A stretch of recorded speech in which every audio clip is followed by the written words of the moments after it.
ఆడవాళ్ళ గురించి రాసిన ఈ పాట అంటే చాలా ఇష్టం అండి. సిరివెన్నెల సీతారామశాస్త్రి గారు ఎంత అద్భుతంగా రాశారంటే చాలా బాగా నచ్చుతుంది నాకు ఈ పాట.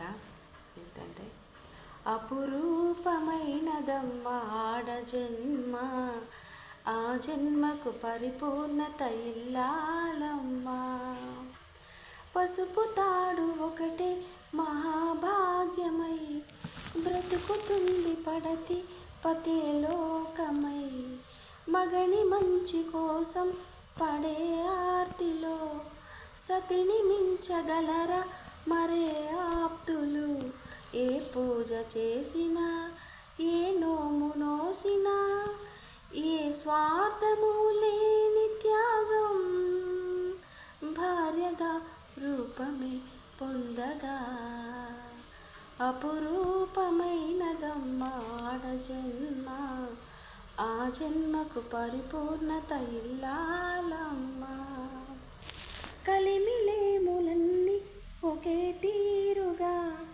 కలిసి పంచుకోదా సదా తోడుగా, కలిసి రాని కాలం వెలేవేసిన విడిచిపోని బంధం తనై ఉండదా, సహధర్మచారిని సరిలేని వరమని సత్యాన్ని కనలేని నాడు మోడుగా మిగలడా పురుషుడు, అపురూపమైనదమ్మ ఆడ జన్మ, ఆ జన్మకు పరిపూర్ణత ఇల్లాలమ్మ.